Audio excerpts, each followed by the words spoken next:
can get my, there. Good evening, everyone. If anyone in the audience requires a headset for Spanish translation, please raise your hand and a device will be provided to you. Board Member Espericueta. Buenas tardes a todos, bienvenidos a esta reunión. Si alguien en la audiencia requiere audífonos para que se les traduzca al español, por favor levante su mano y dénoslo a saber en cualquier momento y se les va a proveer un auditivo para ustedes. Gracias. Welcome to the Palm Springs Unified School District regular meeting of the Board of Education. Today is Tuesday, April 28th, 2026. We're so glad you're here with us, whether you're joining us in person or watching us along on YouTube. Thank you for being part of tonight's meeting. I now will call the meeting to order. Can I get a roll call, please? Member Jarrell? Here. Member Espericueta? Here. Member Girardi? Here. Vice President Irvin? Here. Board President Cornett? Here. And we have Student Board Member Aparicio? Here. And Student Board Member Inting. Here. Item 6B, the Pledge of Allegiance will be led by Board Member Madonna Jarrell. Please stand. Please remain standing for a moment of silence. Put your right hand over your heart. Ready, begin. I pledge allegiance to the flag of the United States of America and to the republic for which it stands, one nation under God, indivisible, with liberty and justice for all.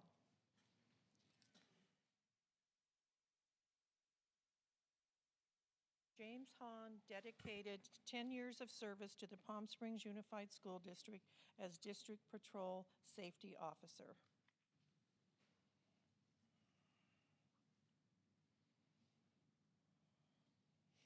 You may be seated.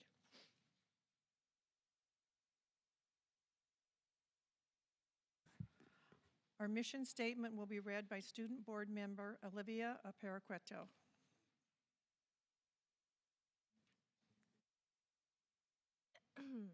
All members of Palm Springs Unified School District are united in our commitment to equity. We create deep, meaningful learning opportunities, build professionalism, and engage parents and community to ensure success for all students. All students graduate with the skills, capacities, and confidence needed to succeed in a rapidly changing world.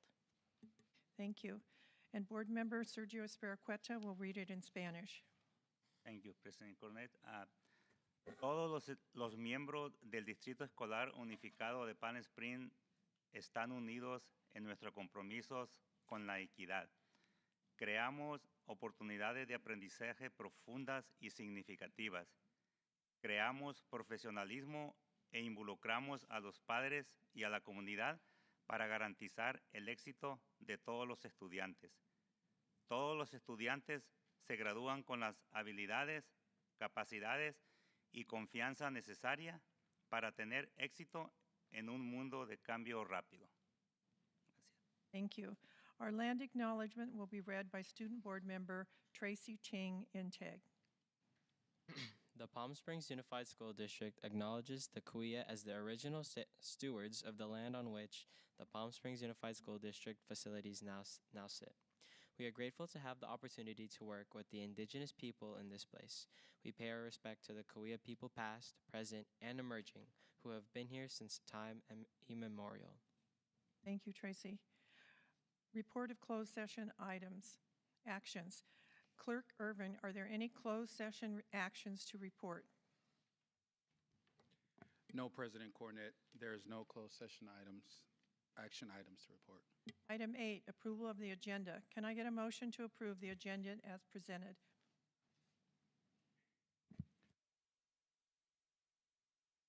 Are there any questions? All in favor? Aye. Aye. Motion passed. Item 9, approval of the meeting minutes for April 14th, 2026. Can I get a motion to approve those minutes? Move for approval. Can I get a second? Second. Are there any questions? All in favor? Aye. I abstain. Motion passed. Special recognition. At this time, will the Governing Board, Executive Cabinet, our student board members, and Dr. Saunders please join me at the front of the room?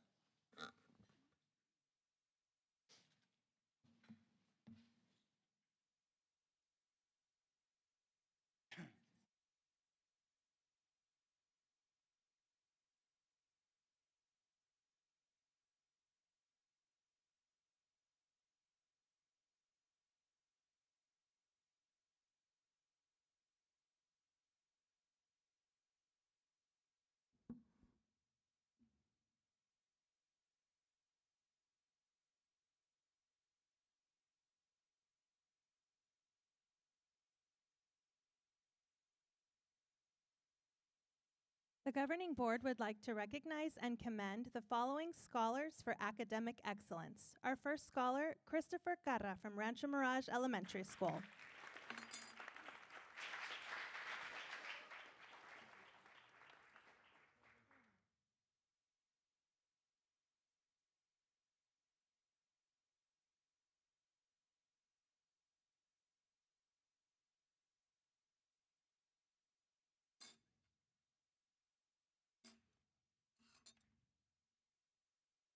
Dr. Saunders, would you like to share a few words about Christopher?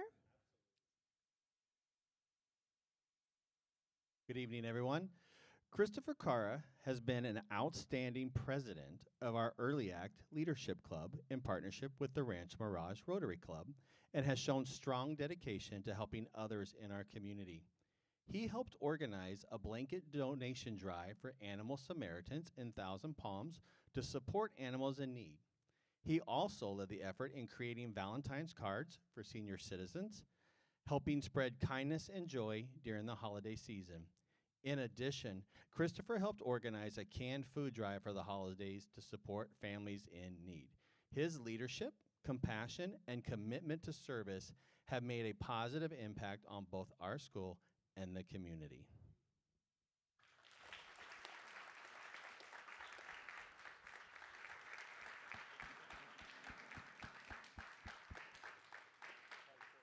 Is there anyone in the audience who'd like to join Christopher at the front?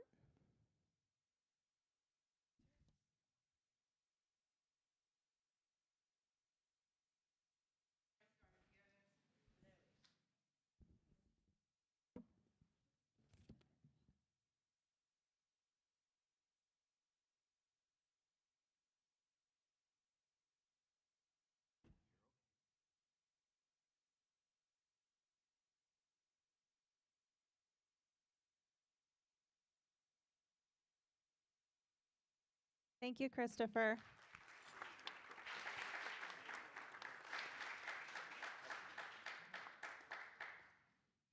The next scholar we'd like to recognize is Mary Hetner from Rancho Mirage Elementary School.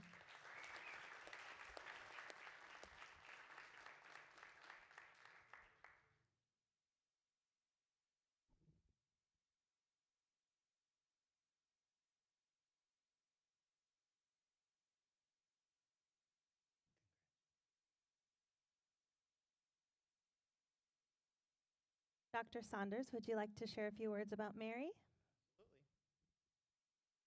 Mary Hetner is an outstanding student on our campus who consistently leads by example. She demonstrates strong leadership through her positive attitude, responsibility, and dedication to doing her best in all areas. Academically, she excels and shows her hard work by advancing her science project all the way to the county science fair. She was also selected by her teacher to serve as a self-manager in the classroom, which is an honor given to only a limited number of students. In addition to her academic success, Mary is athletic and truly an all-around student who represents our school with excellence in both the classroom and beyond.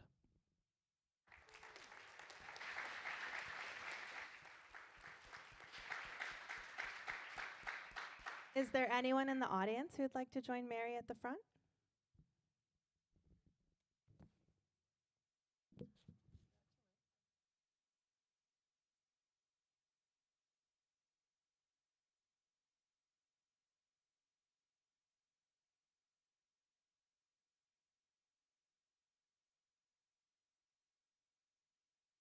Thank you, Mary, and congratulations.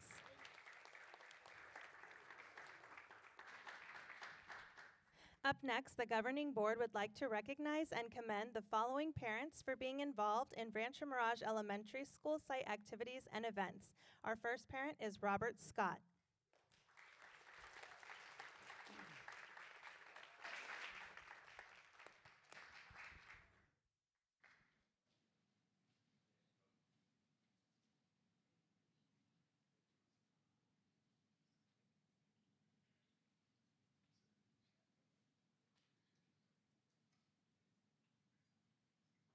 Dr. Saunders, would you like to share a few words about Mr. Scott? Mr. Bob Scott is highly deserving of this recognition for his dedicated service and leadership as PTG president at Rancho Mirage Elementary School. Although this is his first year in the role, he stepped in wholeheartedly and embraced the responsibilities with enthusiasm and determination. He has worked diligently to ensure that students and families have a voice and meaningful influence within our school community. Through his leadership, he has helped create opportunities and experiences that build lasting memories for our students and their families. Mr. Scott consistently demonstrates a strong commitment to fostering connection, inclusion, and school pride. His willingness to lead, collaborate, and serve others has already made a positive impact in a short amount of time. Rancho Mirage Elementary is fortunate to have his energy, dedication, and vision supporting our school community.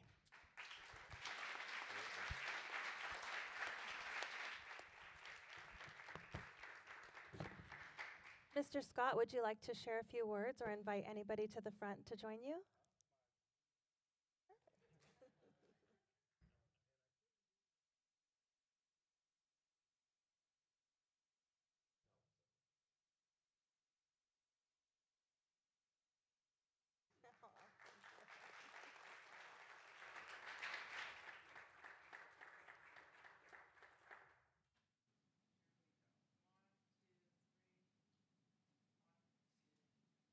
Thank you, Mr. Scott. Congratulations.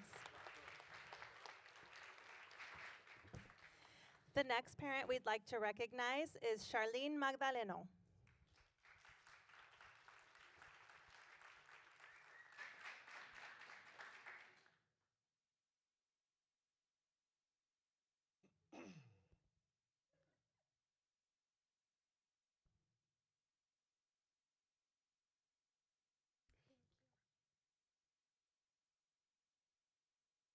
Dr. Saunders, would you like to share a few words about Charlene?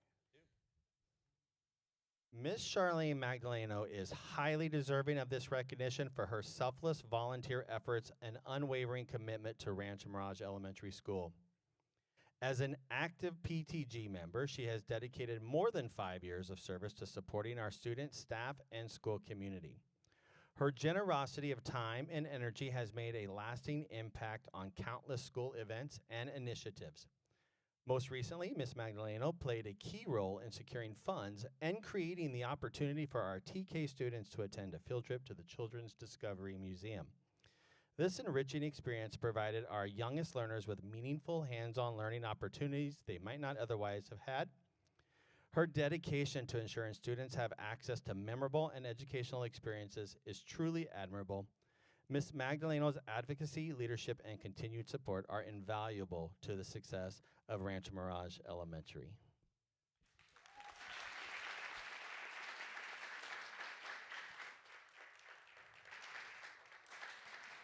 Ms. Magdaleno, would you like to share a few words or invite anybody to the front to join you? Oh. Can you use the microphone? Okay.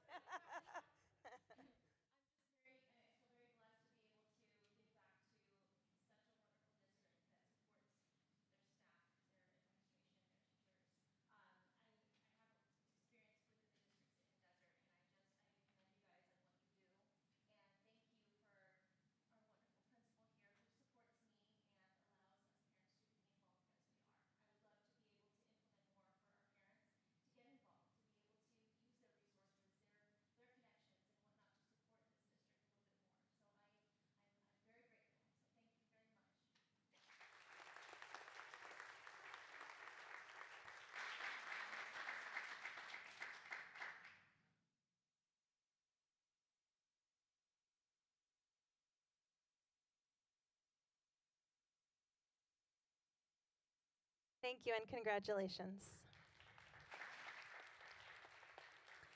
And this concludes our special recognitions.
Item 11 is public comment.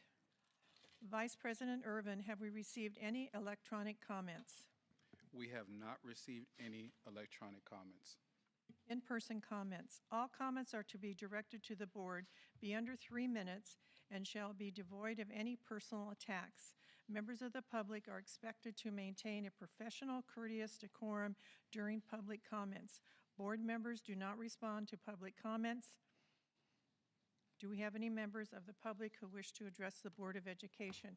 We have 4 yellow cards up here. If there's anyone else that would like to address the board, could you please fill out one of these?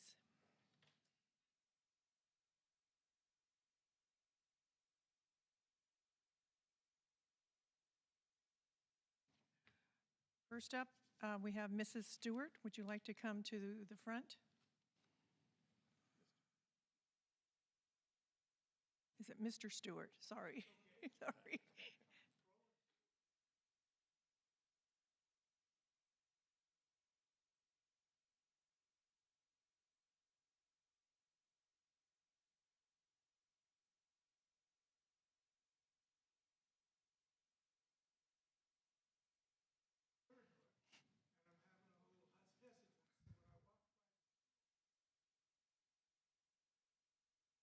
Linkletter was right. Most of you probably are too young for that, but Art Linkletter used to interview kids, and they all spoke whatever they were thinking about when they answered questions. I said, we should get a book together for the school district to raise funds and get kids' input. And like I said, I probably should have just asked Lily who to talk to, because somebody's probably in charge of that job. But I'm volunteering to do it, so. My 3 minutes are not up. You all know I'm here. Thank you. Thank you. Ophelia Flores.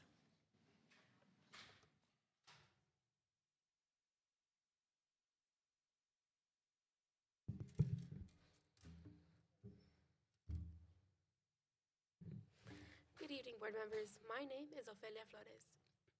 I am the president of the Nellie Kaufman Skills USA chapter. And thanks to the funding that we received from the College and Career Readiness Group, we are able to make a huge impact on our scholars' lives. Very recently, 31 of my chapter members went to the state conference in Ontario, California. We won gold and bronze in additive manufacturing. That's basically 3D printing. We also won gold in Quiz Bowl, opening and closing ceremonies, promotion of bulletin board, t-shirt design, and job skills demonstration. This means that 14 of the Nellie Kaufman Cougars are going to Atlanta, Georgia for the Nationals Conference in a little bit early June. All of our CTE students are learning STEM and digital art skills. They're also learning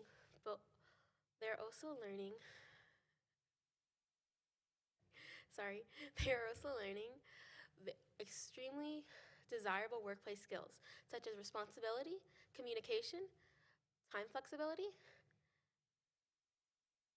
management, and flexibility. Thank you for letting me present.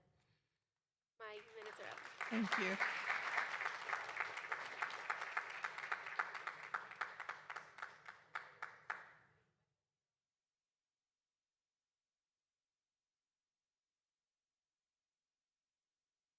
Jose from Rotary Interact.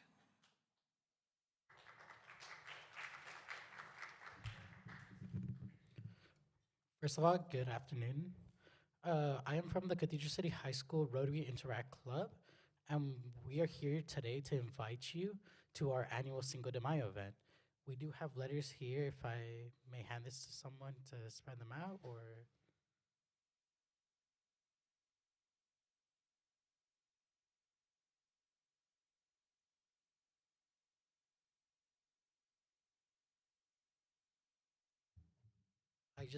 we just want to invite you all and hope to see you there.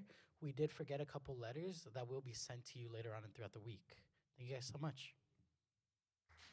Thank you. Next up, we have Virginia Campos.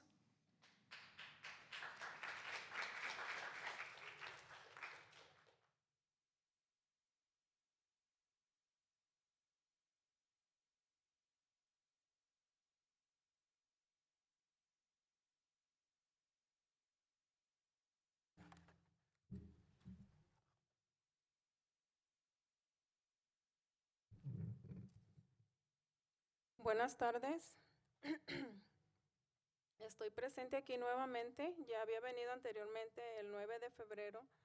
Venimos a pedir ayuda para arreglar el acoso por el que pasó mi hijo Mateo, siendo grabado y tomaron fotos y los compartieron. Ya tienen toda la investigación, ya hablé con el intendente, ya hablé con cada persona, me han mandado con otros miembros, ya se habló de todo esto.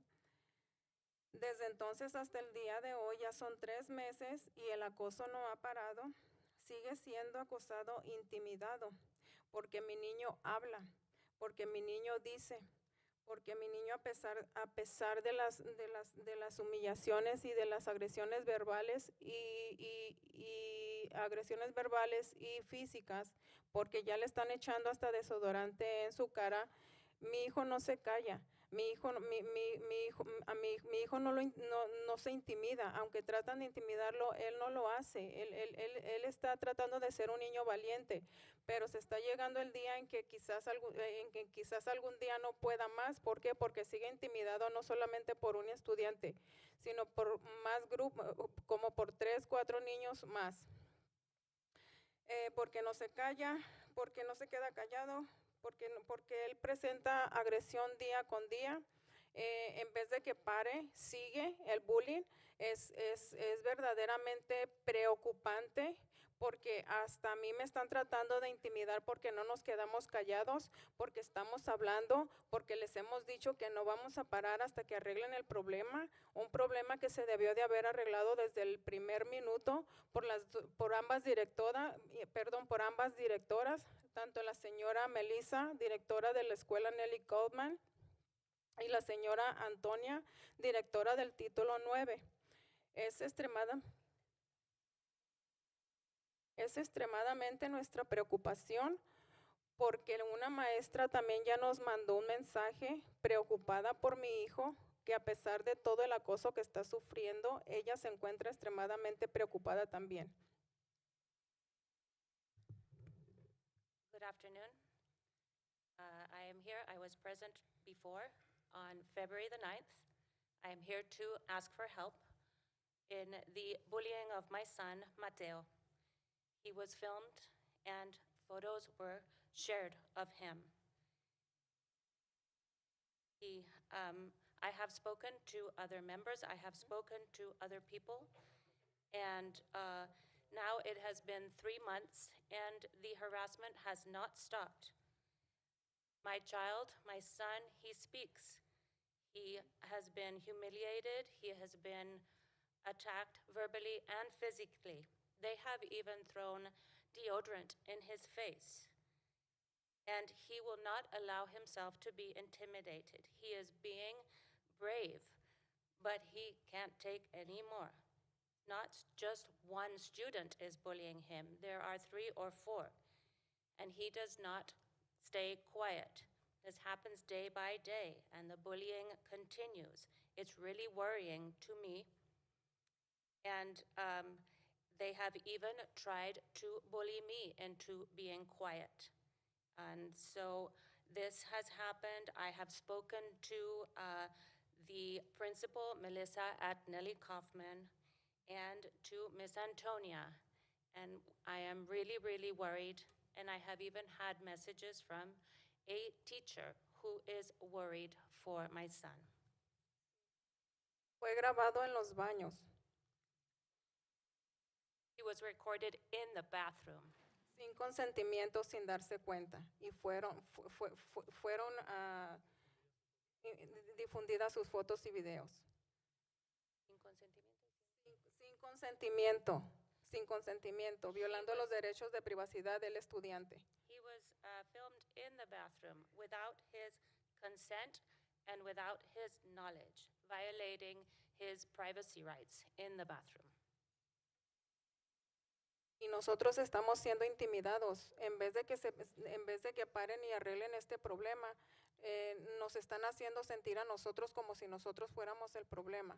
Y de verdad estamos preocupados. And we are being intimidated. Instead of fixing the problem, it seems like we are being made to be part of the problem. And we are really, really worried. Porque aunque traten de intimidarnos, no nos van a intimidar. No les estamos faltando al respeto, simplemente venimos a pedir la ayuda a que ya son 3 meses y se tiene que arreglar este problema urgentemente, porque si a mi hijo le llega a pasar algo en la escuela, ustedes van a ser totalmente responsables de todo el daño que sufra mi hijo. Gracias. And we need help. We are just asking for help. We are not being disrespectful to anybody. It has been 3 months now. This is an urgent matter. My son is in school, and you are the ones who will be responsible if anything happens to my son. You'll have 20 seconds now. Perdón, y los agresores andan como si nada. And the aggressors are just out there like nothing. Thank you.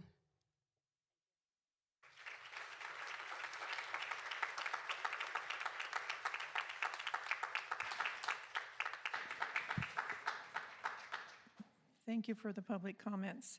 Item 12, our student board member reports will be presented by Tracy Ted Ingtick and Olivia Arparico.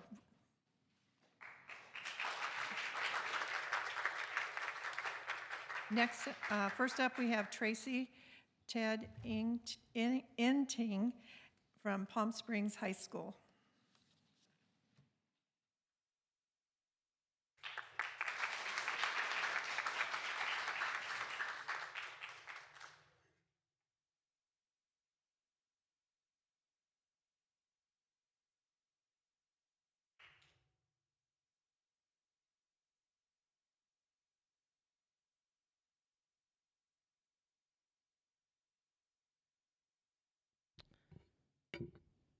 There you go. Well, last one, guys. Good evening, everyone. I hope you had a wonderful spring break. I mean, it's been 2 weeks now, and I'm really excited to begin my presentation for this evening. As we rapidly approach the end of the school year, I just wanted to voice how grateful I am for this opportunity. I've really enjoyed compiling these presentations for you guys each of the months, and without further ado, let's get to it. So the agenda this evening is a compilation of March and April, considering the break that we had from school. The topics I'm going to cover today are our student excellence for the month of April, the Skills USA State Conference, the Alice in Wonderland theater play, and the conclusion of our spring sports, and last but not least, our seniors' college and career decisions. So first up is the student excellence for the month of April. And this month begins a really big period for our students. They are our juniors have begun taking the English CASP exam, and they will also be taking the math and science sections over this week and the previous week as well. Our students have also been preparing for our AP exams. Next week begins the first AP exam, and up there I included some of the other exams there, and we wish them the best of luck. Many of our students also took a joint trip with our Sings and Strings program to see the world. They visited the Vatican, Italy, Greece, and many other locations. I am very jealous of them. But honestly, they had a really great time, and I'm really glad they had that trip. And going along with our student excellence is our Skills USA State Champions. And I wanted to continue this section by congratulating our Skills USA team, who recently became state champions in video news production. Over spring break, they competed against other schools across the state to demonstrate their expertise in video news production. Unfortunately, I had a quick little video, but it wouldn't play, so that's unfortunate, but really great job to them, and they will also be competing in Georgia too over the summer. Next up is our Alice in Wonderland theater play, and there we go. And our students have really just been in a roll. Just before spring break began, our theater program presented their Alice in Wonderland play. They ran for the whole weekend, and I'm glad to present the fruits of their labor. And the effort that it takes to coordinate these plays and perform them seems really unfathomable to me. They do so much work, and really that's a big testament to Ms. Boylan and their entire program, so congratulations to them. Next up is our spring sport conclusions. And many of our athletes have wrapped up their spring sports seasons. Yesterday, our softball team and baseball team had their senior nights, and last week my tennis boys had their senior nights as well. And it's just congratulations to them. For us, we were able to win on our senior night, so that was a really great experience. And congratulations to all the sports: track, softball, baseball, and tennis, of course. Congratulations to all of you guys. And last but not least is something that I am ecstatic to present about. And as May 1st comes around, many of my fellow seniors have made their decisions about what they want to do in the future. These people on screen are just a handful, or really just a small handful of the students that are continuing on with their careers as that important time comes around. Many of them have committed to just schools like USC, Berkeley, and UCI. So congratulations to them. And not just colleges too. Even some of us are going to the United States Marine Corps. And honestly, congratulations to them. And it's just amazing that we have so many of these people to just have their decisions. And with that concludes my presentation. Thank you.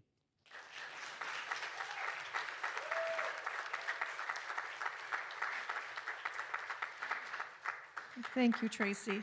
Next up, we have Olivia Aparicio. Would you like to come up from Rancho Mirage High School?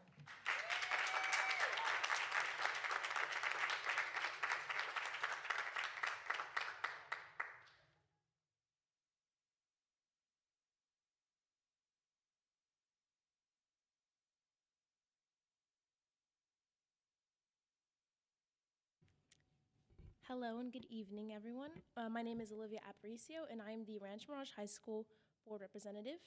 Before I begin, I'd also like to thank the board for this amazing opportunity as a student board member. I've loved every moment, especially working with my fellow student board members. My favorite part, honestly, was just getting to know everyone and really understanding the behind the scenes of how a school district works, but also the community that we are so encouraging about. So I do appreciate everything you've done for us, and thank you. Today I will be starting off my presentation on Kindness Week. Oh, sorry, the agenda. Agenda is Kindness Week, sports, academics, our prom, buff ball and powder puff, senior updates, cafe competition, graduation, and Earth Day. Now, Kindness Week. Kindness Week, which took place from April 20th through the 24th, our Plus program organized this week to promote positivity across campus. Our Rattlers participated in a Spirit Week, including a day where students wore white shirts and wrote kind messages to one another. We also had activities like slime and bracelet making. Overall, our Rattlers really embraced the message and created a more positive environment.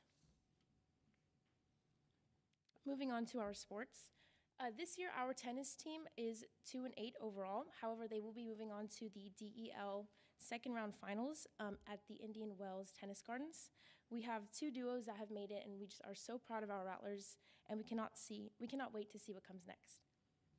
Our golf team is 0 and I believe 8 overall in the league.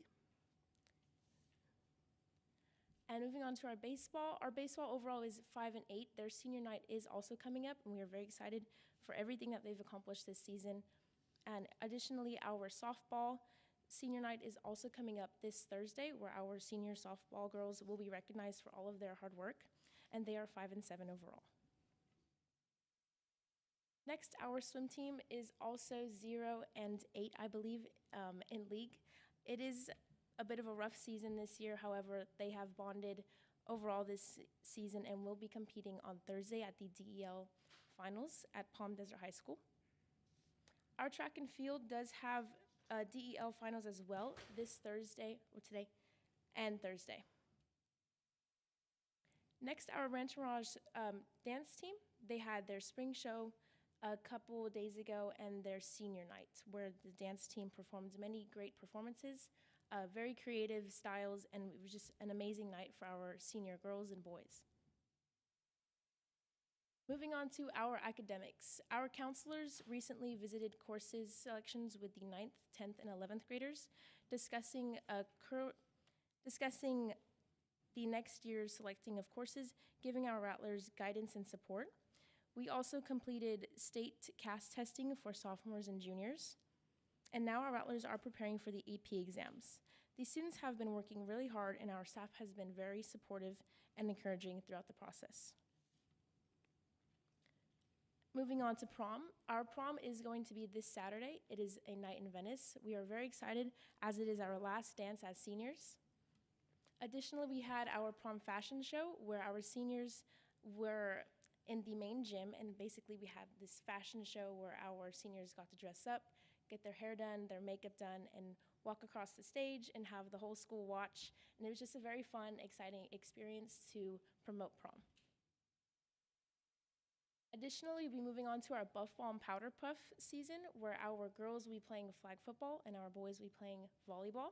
This is an amazing and exciting experience for all of our seniors, as it is one of our last athletic opportunities.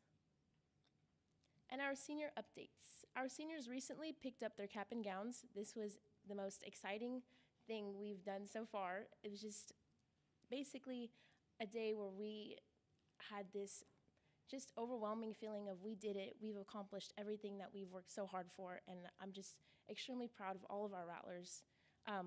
They've also been moving on to their college decisions, which tomorrow we will be taking pictures in our college apparel to show off where our students will be attending next year.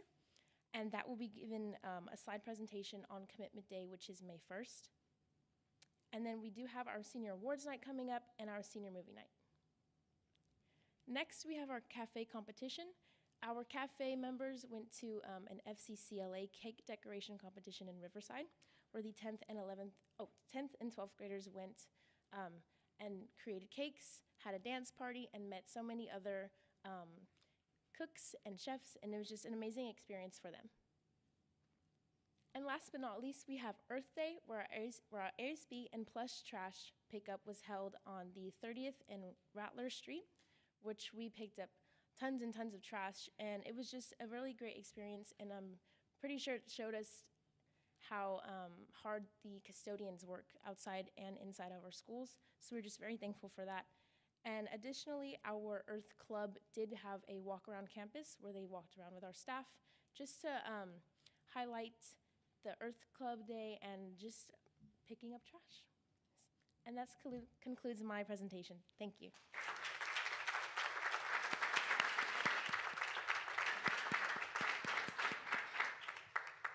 Thank you, Olivia.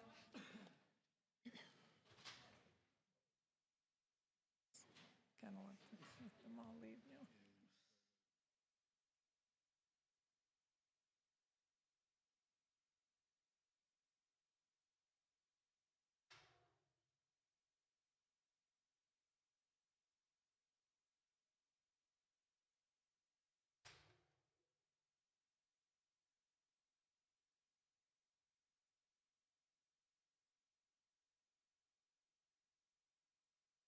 Item 13A, Facilities Planning Update, OE-12.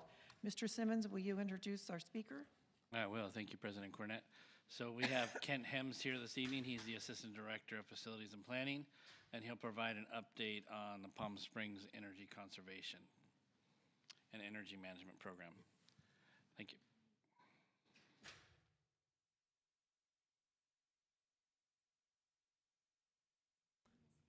Thank you, Board President Cornett and Jeff. Thank you for the introduction. Shai Ehrman's joining me today, and Shai's with SiteLogic.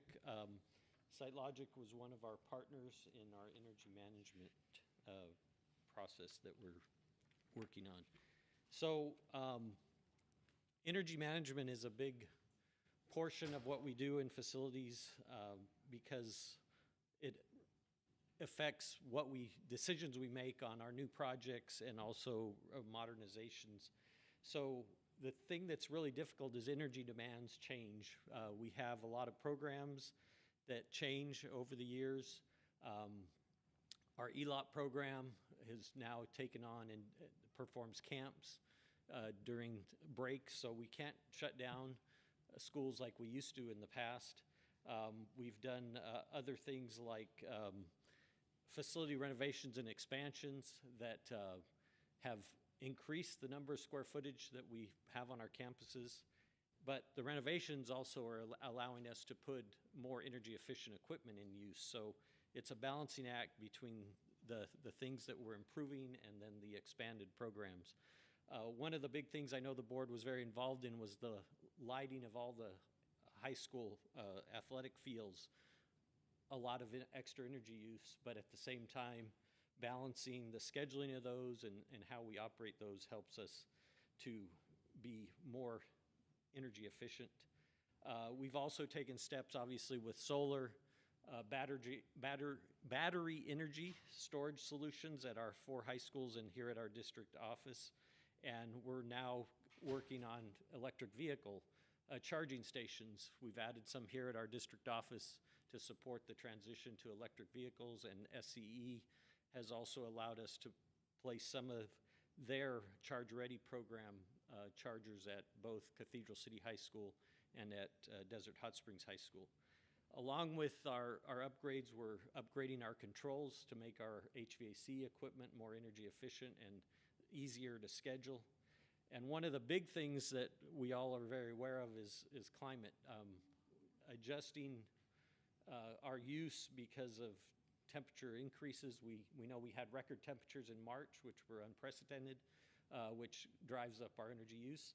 We also set new records back in July of 24 with 124 degrees in the Coachella Valley. So not only are energy costs driven by what our utility providers, and we're served by 2 basic utility providers. The majority of our district's served by Southern California Edison, and then we have 1 campus at Della Lindley that's in the Imperial Irrigation District. But those rates are changing and our facility usage changes, so that all affects what we're doing.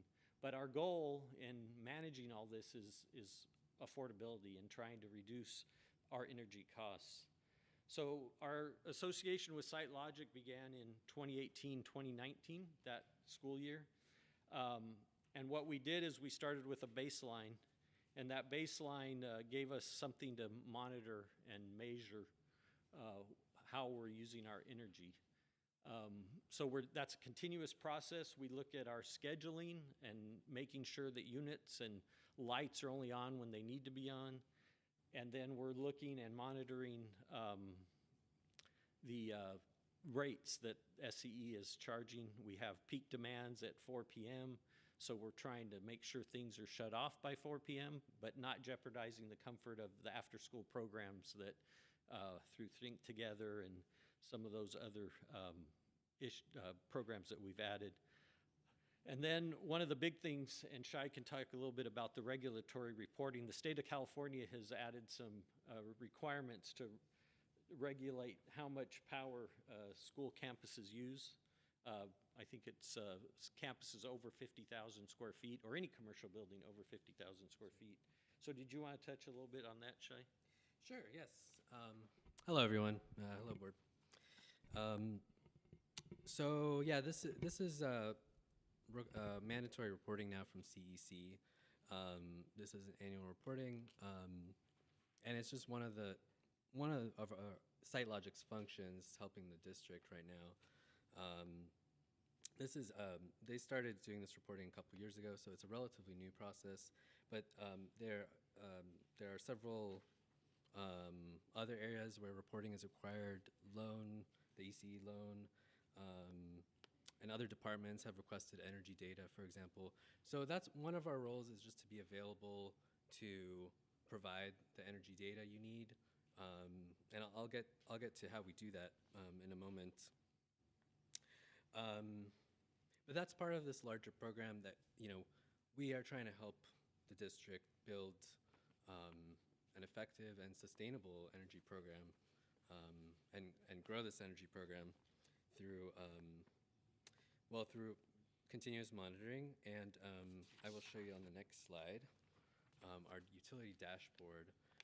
This is one of the tools we have for monitoring. The purpose of this is to combine all of the necessary energy data so that you too can go on there and look into it. And this is primarily for facilities to go on and check and periodically be able to monitor electricity, natural gas, and total energy and water. We don't have time today for a demo of this. It's pretty involved, this dashboard, although it's simple to use. I'd love to give any of you a demo of this if you'd like. You can contact me, and we can schedule that another time. But the point of the dashboard is we want to use it to track electricity, gas, water, and solar production, importantly, and use that for planning. Basically, use that for programs and to think ahead. That's all for tonight. So this, all of you have this presentation, and the URL is up at the dashboard right after the utility dashboard. And this is available on our website. So it's to basically allow the district to be transparent with all of our people that call PSUSD home. And school sites can narrow it down to that individual school sites to see how they're using energy. So that's the thing that is the main thing of the dashboard. But as Shai said, it's mainly used by facilities planning and M&O to look at how efficient sites are. So something that is very, going back. So as Shai said, our goal is the tools that we have to make decisions, and the outcomes are the early trend visibilities, so we can see how those higher temperatures are causing increases month over month, and we can back that data to make decisions on maintenance and planning of our projects. So this is something that obviously we can't control, is what utility costs are doing. Since we started working with SiteLogic in 2017-18 school year to the current fiscal year, energy costs have gone up 215%. Gas, 133%. So the only thing we can really do is reduce what we use, because we can't really control the rates. Again, as I touched, extreme weather, changing facility usage, all create more kilowatt hours being used. But hopefully we can control that. So this is a slide that kind of shows since that beginning to today, how the top graph shows that our total energy usage by fiscal year has actually dropped and has stayed fairly stable, whereas costs have gone up. So we project this fiscal year that PSUSD will spend about $6.8 million in total energy costs. Which I would like to add is an improvement from last year. So we are doing better than last year so far, tracking that. I know the board is very interested in the investment that we've made in solar. This is a kind of a slide that shows over the past period that we started working with SiteLogic, kind of the solar generation versus what we're actually purchasing from the utility. So the blue line is what we're purchasing from the utility. The yellow is the solar. So you see at some points of the year, we're producing quite a bit of solar, and it cuts down what we're buying from the utility. Can I add something there? Just kudos to the district that, over 52% of your electricity comes from solar. So way to go in developing that. That's great. And, we can touch on solar more, but we do have 3 different sources of solar. We have district-owned solar. We have PPAs from 2 different vendors, and monitoring all that is part of what we're doing with SiteLogic to make sure we're being efficient. So here's some measurable wins, and I just want to end our presentation with that. Our year-over-year energy costs highlights for fiscal year to date, 70,000 savings at Cathedral City High School, 60,000 at James Workman Middle School, and 50,000 at Landau Elementary School. These happen to all be schools that are being modernized. Some of that is coming from the fact that we have buildings that aren't being cooled or heated during their construction, but we also know it's coming from more efficient equipment that's being installed. Our solar production, as Shai said, 52% is 7.9 gigawatts. It's enough power to power 1,500 homes per year. The continuous monitoring assessment is what we're doing to inform the decision-making, and also hopefully the facility use portion of that is making sure we're only scheduling buildings to be cooled or heated during the time they're being used. The efficiency upgrade projects we finished recently, battery storage, and what battery storage does is we're storing extra solar we're making, and we're being able to use that when we would be buying from the utility. So it basically it's called peak shaving. So it basically reduces our demand costs. Even though we produce a lot of our own energy, we still get hit with demand costs, which are higher than what we pay for the energy we use. We're upgrading controls for lighting and HVAC. And then the solar production offset, just as numbers, was equated to about $2 million to the district. So that's our presentation, and we're willing to answer any questions the board might have. Do we have any questions? Thank you. A very positive report. I do have a question on solar generation. Is the slide on the dashboard, is that current? Is that accurate? Yes, yeah, that's from 2 weeks ago. Yes. Yeah, this is basically the home page that you would land on if you go to the URL, and then you could navigate to individual sites. But yeah, this is accurate. Because it looks to me like through the years we were generating more solar power than we were purchasing until 24, 25, and then it switched over. And I was curious why that was. Is it because of the age of the panels or something? Or? So some of that is we own solar on 10 sites. The other 10 sites are power purchase agreements with vendors that have basically, the original developer has gone bankrupt, and those assets have been purchased 2 to 3 times from the original developer. The maintenance, we're actually working right now on some letters. We've sent letters to those companies that have not met their performance guarantees. Rancho Mirage High School was down for almost 6 months, and we couldn't get them to respond. We finally had to get legal counsel involved, and we're looking hopefully for a payment from them for the lack of, they're supposed to be producing at 85% of what the system was designed for, and some of those sites were far below that. So that is part of the issue there. And Kent, correct me if I'm wrong, but some of those times that you're referring to, like in 2020, that was during COVID times when we weren't open. But then as we got into 23, 24, that's when we started doing more after-school programs and whatnot too, so that we started having to purchase more energy than what our solar could produce. So that is also correct. That plays into it because of the after-school hours, and those come at a higher cost because the peak rates start at 4 p.m. So anything after 4 p.m., we actually just looked at those rates. They're almost double what we pay from 8 a.m. till 4 p.m. So I have solar at home, and it's amazing. The highest rates are from 4 to 9 p.m. It's crazy. When the sun goes down. Thank you very much. Yeah, I got a question. The charging, the electric vehicle charging station, they are open to the public? The ones at the 2 high schools are open to the public. They're out in the parking lots, and you're required to open an account with ChargePoint, and you pay for the energy you use, and the district gets reimbursed for that cost.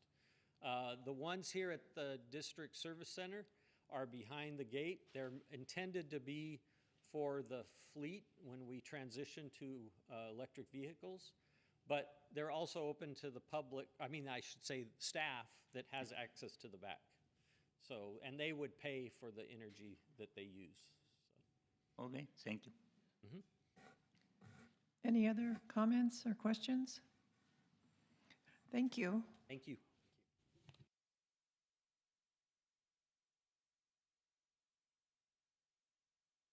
Item 13B, Educational Services Academic Progress, OE-10. Dr. Kovacs, can you introduce our speaker? Yes, I'm so pleased to introduce Dr. Ricardo Araiza. He's our EL programs coordinator, and as a matter of fact, he's in about week 6 with us. And so he's just right here already presenting on our reclassification and the English learner journey. Thank you, Dr. Kovacs. Good evening, Board President Cornett, members of the board, and cabinet members. So thank you again for inviting me to talk about our English learners. Before I start, I wanted to just very quickly, again, I've been here only for 6 weeks, and I definitely made a great choice of joining Palm Springs. And some of the pocket of excellence I've seen, the strong commitment that we have for our ELs and our families. I feel like this is now my extended family. I'm building those relationships and feel like I'm at home. Because half of our day is here spent working, so I'm enjoying that. I visited some sites as well. I think with parents, and we're also providing trainings since it's been ongoing. So just wanted to reiterate my commitment and just the pocket of excellence that I continue to see here in Palm Springs. So with that, we'll be talking about reclassification specifically, and this will be the agenda. We'll talk briefly about the commitment, who are our English learners, the process of reclassification, an assembly bill that is coming up that will affect our reclassification process. Then we'll talk about LPAC, some data, and then some PD and some next steps. So with that, I'll go on to the first slide, which is the commitment. So we first wanted to ensure that for our ELs, that we have effective instructional programs throughout the district to make sure our ELs are successful. And the second and third bullet are very important. We want to make sure that we recognize what our ELs bring to us. When I was growing up, a lot of it was, I myself an English learner, if you had Spanish, that wasn't really seen as an asset. It was more like, oh, you know Spanish, but you don't know English. How are we going to help you? But now we really want to value that language that our students bring to our district. And we know that by 2030, California expects at least half of our students to be in a dual language program. So a lot of our ELs already know a language. So we want to make sure that we value that language and being able to use it for them to learn English. And with the language, it's also just the multicultural, multilinguals that they bring to our district. The next bullet is just the strategies, making sure that we're committed to providing effective strategies that are research-based and that are proven to work. And last but not least, providing them that mental health support, academics, and linguistic. Again, as you know, the last line there is all district staff. It's not just some, but all of us are here and committed to make sure that our ELs receive the best effective instruction possible. So very briefly on our English learners, you'll see by grade level where we're at. It seems like it peaks on 5th grade. So it just gives us a breakdown. We have 45 ELs currently at our school district. Of those 31%, about 1,435 are long-term English learners. These are students who have been with us more than 7 years and for one reason or another had not reclassified yet. Our dual identified are students who are duly identified as English learner and students who have an IEP. And that's about 21% for students, which is about 942. Of those 942, about 440 are long-term English learners within that percentage. So what is reclassification? The reclassification is mostly like we support the English learner, and when they graduate from the program, we reclassify them. So that's kind of the transition. And that's what we want to make sure that we see them as progressing every year to make sure that they are pretty much following the state expectations. Typically, it's 1 level per year. And the last bullet there, we do use the LPAC to assess our students. And when they do pass the LPAC with a score of 4, then at that point they're able to continue participating in any class they want without extra language assistance. And there to my right, there's a poster that we share with all the sites that pretty much just explain to parents the process. It is in English and Spanish, but it is one that is pretty much at all school sites to just inform our parents of the process of reclassification. So why does that matter? When a student reclassifies, they no longer take designated ELD or English language development, which allows them to take electives such as band or whatever elective the student wants to take. So it is important, especially the middle and high school level. The equity or the equality in this case with academics is that because the student does no longer take designated ELD, they're able to take other courses such as science and history. And again, language is not a barrier at that time if the student has reclassified. And last but not least, when a student reclassifies, we have to monitor them for 4 additional years to make sure that they do not fall behind. We cannot reclassify a student, but we can provide those support that the student needs to be successful. So the reclassification criteria, there's 4 criteria. The first one, a student must get a 4 on the LPAC to be able to reclassify. And that is the first and the most important criteria. And on now 4. The second one, they have to either do average or above average on the STAR reading or 3 or 4 on the SBAC. So we look at different measurements. We don't just follow one, but several to make sure that the student is able to meet those requirements. Third one, teacher consultation, meaning that we reach out to the teacher. Every year they evaluate our ELs, but for reclassification, teacher have to pretty much agree that the student is ready to do well in all classes without the language support. And last but not least, parent consultation. We do inform the parents that the student is ready to reclassify. And now on the bottom there, again, when the student meets all those 4 criteria, we no longer provide designated ELD, and the student no longer takes the LPAC. But we do continue providing integrated ELD, which is something that all schools at all sizes are continuously providing because there are EL students in all those classrooms. So Assembly Bill 2555, I'm very excited about this bill, which means that 2 years from now, 27-28, the only criteria will be that the student gets an LPAC score 4. That is it. We will not have to provide any other, pretty much a basic skill test or teacher consultation or parent, I would say, agreeing. So again, this is something that we're super excited because the state has recognized that adding those additional criteria for our ELs have sometimes kept them back from being able to be reclassified. So we're super excited that this is something that we hope Assembly Bill is passed, and we will be able to either, for students to reclassify either a 4 in the LPAC or a 3 on the alternate summative LPAC. So what is the LPAC? Is the English Language Proficiency Assessment for California. I know in education we have all these acronyms, and here's one that when you say year after year. And we start administering in February. We're still working on completing the LPAC administration. We believe by the end of May, all students will be assessed, and we hope to get the scores before the summer is over. These are the 4 domains our students get assessed: listening, speaking, reading, and writing. And of course, reading and writing tends to be the most difficult areas for students, for our students to pass. But I know this is something that we continuously do look at the LPAC. And again, the LPAC itself, 1 is the lowest and 4 being the highest score for the LPAC. So these are our reclassification rates for the last 3 years. As you can see, the numbers have been consistent in the high 400, almost 500s year after year. And we believe that next year, with the incoming LPAC scores that are coming up, then we expect that number to continue either at that level or higher. And it's about 10% of our ELs being reclassified on an annual basis, but this is, again, just the numbers for the last 3 years. Very small dip there, but overall, we've been consistent on the number of students being reclassified year after year. So we believe that in order for students to reclassify, we need to really look at the classroom because that's where the magic happens. And we do that by providing professional development with our teachers. And these are some of the areas that we're focusing on because we believe these are the ones that not only impact most of our students, but are also very specific to the type of learners that we have. First one being newcomers. These are students who have been in the country less than 3 years, and then they need specific approaches to be able for them to practice the language.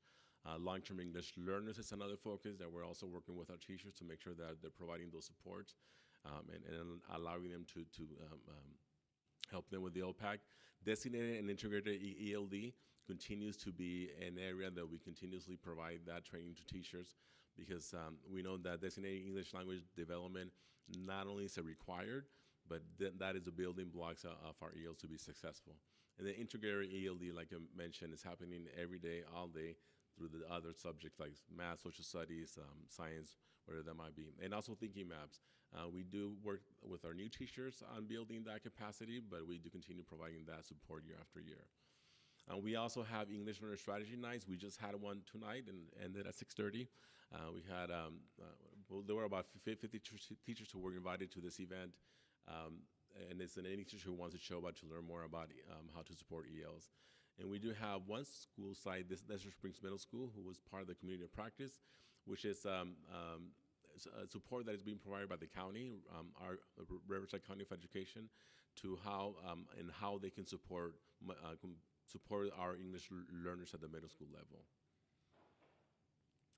These are additional supports that our ELs, English learners and their families are being provided. We provide Saturday camps in the winter, spring, summer. We also provide interim assessments to help them get familiar with the LPAC test. And these are some of the programs that our ELs have also been exposed to, like Summit K-12, which allows them to look at the LPAC test and how those questions are being asked. Hello World, which gives you the computer science, I would say, focus when it comes to building the language. We have ELD Power Hour in some of our sites, Family Nights, and DLAC and ELAC. We're very excited. On March 21st, we reclassified 487 students, and some of our members here were in the audience celebrating our students. And we had 2 celebrations, elementary and secondary. And again, we had 487 students reclassified this school year. And this is, again, one pocket of excellence in how we recognize their work, not just at the school side, but as a district. So for next steps, I believe in the importance of meeting with principals and building that capacity and reviewing EL data and allowing them to, identify areas of need. Also working on doing walkthroughs, having the EL perspective, and also looking at our current adoption and supplemental materials to see what's working and is not working. The other one is also, again, continue providing that designated and integrated ELD support to our teachers to make sure that they're using the best strategies that are available for our students. And then again, monitoring our English learners to make sure that they're getting that support after they're being reclassified. We want to continue also providing those Saturday LPAC camps, and also the winter, spring, and summer, as well as the classroom use, like Summit K-12 and lesson-wise research programs that will allow our students to practice more, especially on the speaking portion that we see it has been a challenge for our students. And last but not least, we know that our students were classified, but not our families. So we want to make sure that we continue providing family support as well, not just through Family Nights, but also through ELAC. And so with that, I do want to again thank you for your time and hearing about ELs. And if you have any questions, I'm here to answer them. Thank you for your presentation. First, my question and then a comment. My question is about the 4 domains, listening, speaking, reading, and writing. Which is the domain that you see as a trend here in our district that is needing the most support in teaching strategies and preparing our kids for taking the LPAC test? Which of those domains do you see is the domain that needs the most work? I would say each domain is important. We do start with speaking, and that is an area that for our students, we want to make sure they have opportunity to speak more often in the classroom. And so that is an area that we typically start at the elementary level, but as we progress to middle and high school, I would say reading and writing. Specifically, I would say writing is probably the hardest domain for our students to I would say, to master. And so I would say from K-12, depending on the level, we tend to focus, again, really like listening, speaking, elementary, middle, and high school is mostly reading and writing. Thank you. And then I had this in my comments, but since you're speaking, I just want to thank you for doing the Noticias No Te Valle with Antonio Marquez. That was a wonderful interview. I watched it on our clips, and I appreciate you doing that interview and continuing to establish the relationship with our press. Thank you. Thank you.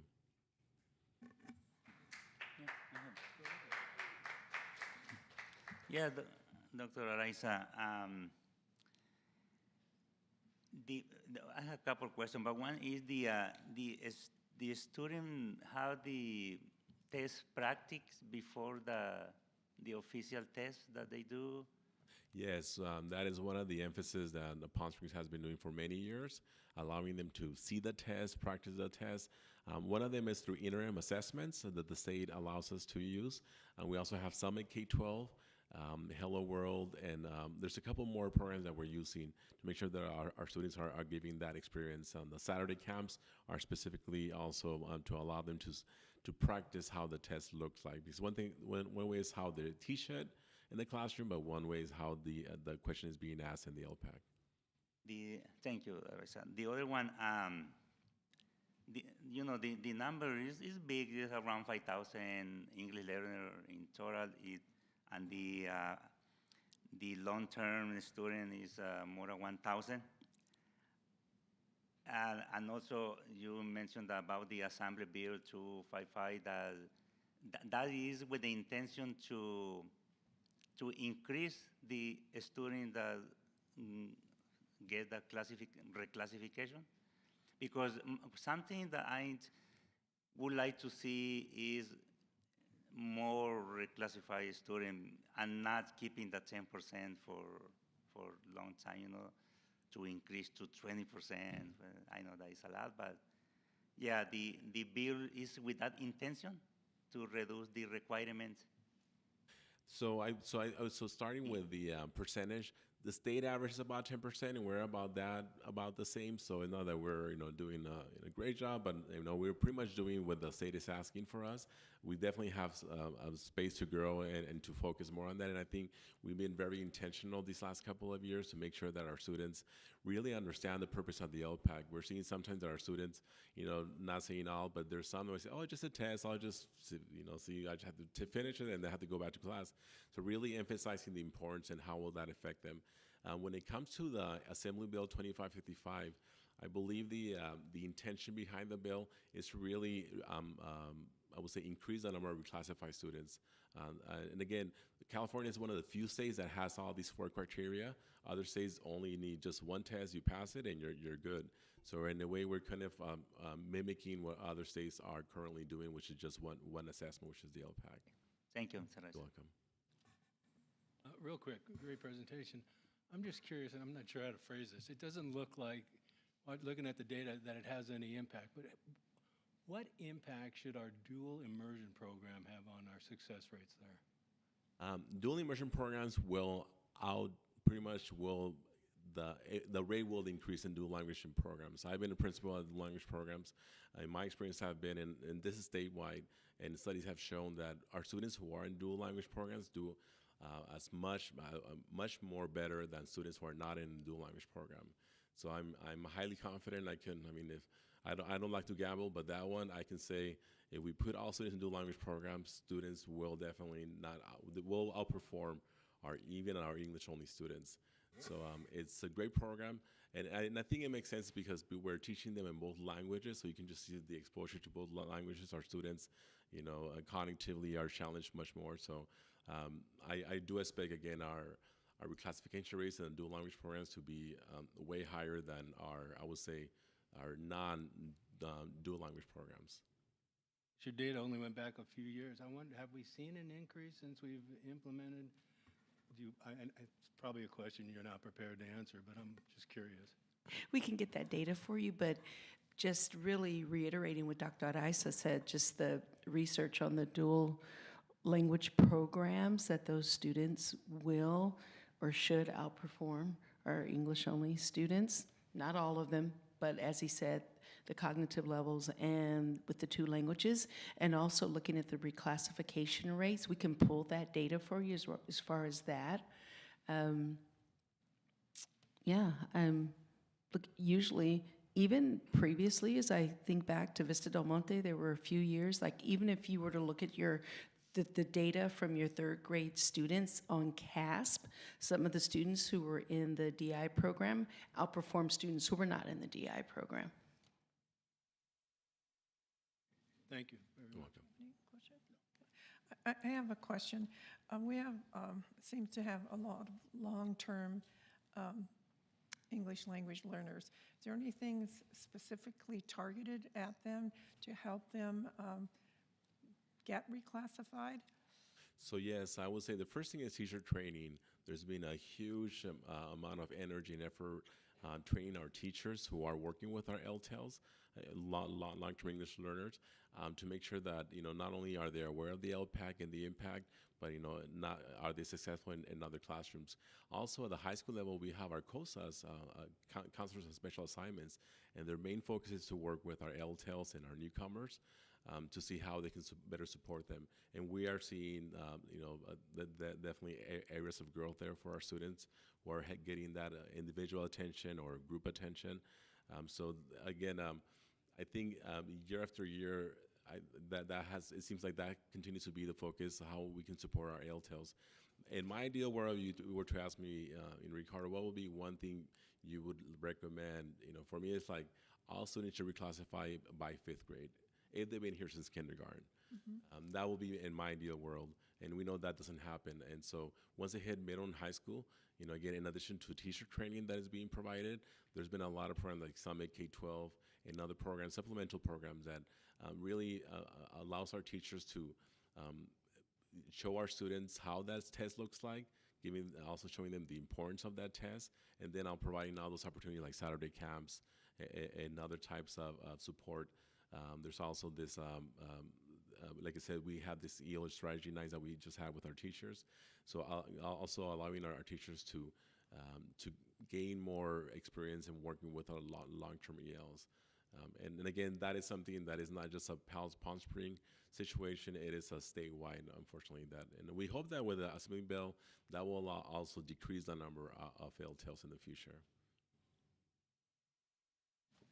Dr. Araiza, will you just share a little bit about how rigorous the LPAC is, which I think is why it's so important with the Assembly bill that we have that one measure? Yeah, so before we used to have the CEL test, very easy test. I was a teacher then when we administered CEL, it's very easy. But LPAC is extremely difficult as the year progresses. And I would say a perfect example of this, I would say to start with at the very beginning, our TKers do not take the LPAC, they're not ELs. But when they have taken it, this is now the second year that they've taken the LPAC as kindergartens. I think like about a quarter of TK students are IFEPing, meaning they don't need EL support, just with 1 year of English support. Now, as the year progresses, the LPAC becomes much more difficult.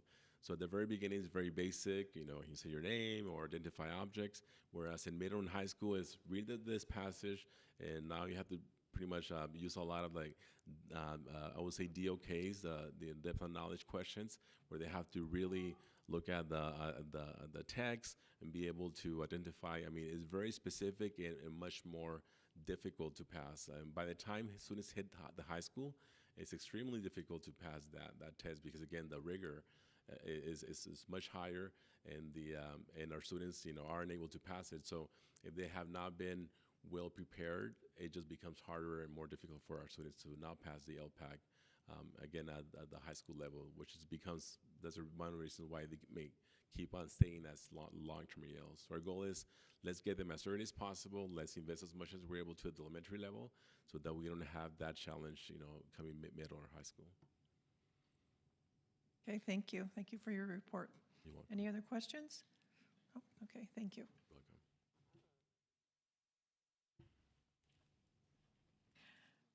Item 14, board member comments. Do we have any comments from the board this evening?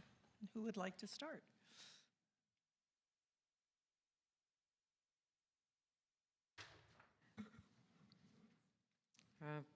Kent, before you go, I want to thank you, and just hold tight, just in case. Thank you, and Shay, is that correct? Shay, Site Log IQ, for giving us a report that I never knew about on the dashboard, and how we are saving money and conserving energy, which goes to our student board members, their joint leadership in doing their conservation efforts and cleanup efforts as well. So you can see kind of this connection between our district here with the conservation and our panels and our student board members active as well. So thank you for that so much. I also want to thank our student services and Laura Musel and all of the work that we've done with citizenship, health, personal development. And I was just so proud to keep reading more and more that's we're doing in the district, including the Palm Springs Unified Kaiser Permanente Wellness Works Empowering Our Team grant. And so this is just adding many more opportunities for our kids and supporting them in health and well-being. I was able to attend agenda planning on the 21st. On the 23rd, I usually log in on Zoom with Karen Spiegel, the supervisor of our Riverside board. And this time there were about 30 women, political leaders from across the county, and they were just speaking about a number of topics. And so one member, very close to us, she joined in and gave me this amazing, aha. And that was, and I'm gonna tell you who, but she said, just be honest.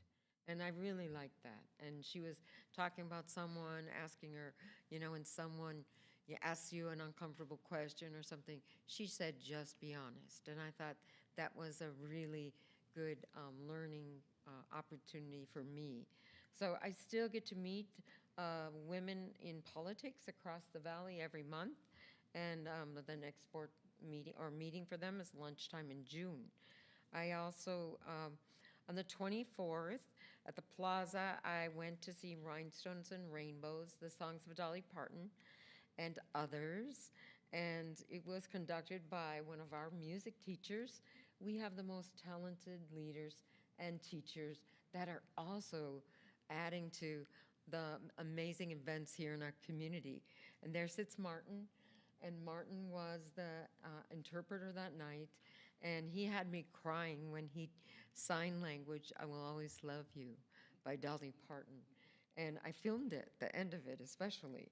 And so what I say about our wonderful teachers, including Jeff Copaz and other teachers that are in the choir or in the men's chorus, is that they care so much to have a scholarship, they had a fundraiser, and they had a raffle that they could donate to our Gay Straight Alliance clubs here in the valley.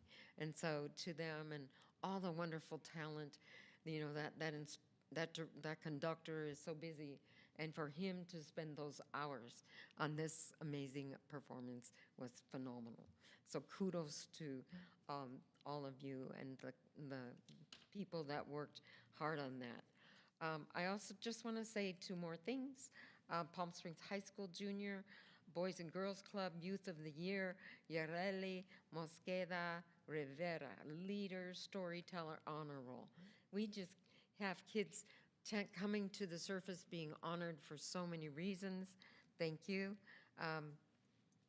We also tonight had student Miss Gonzalez, the daughter of Ricardo Gonzalez, talk to us about Nellie Kaufman, about the great things our kids are doing to build kids up at Nellie Kaufman.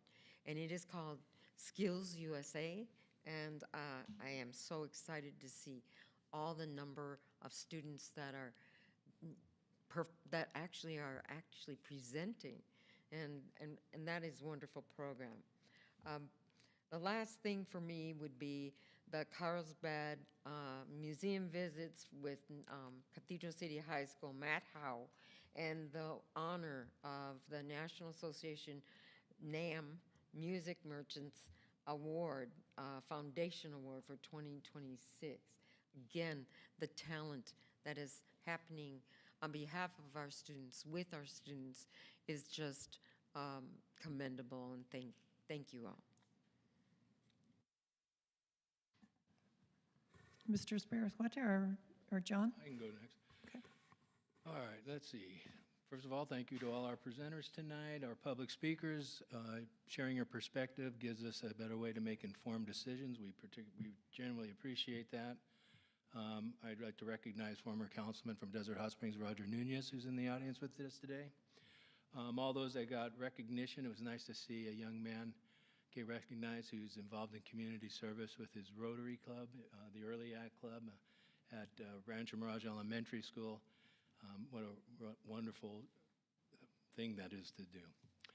I'd also want to recognize, last Thursday we had in Desert Hot Springs, the Rotary Club had our Big Heart event where we recognized some people. I want to really thank the board members and the superintendent for supporting that.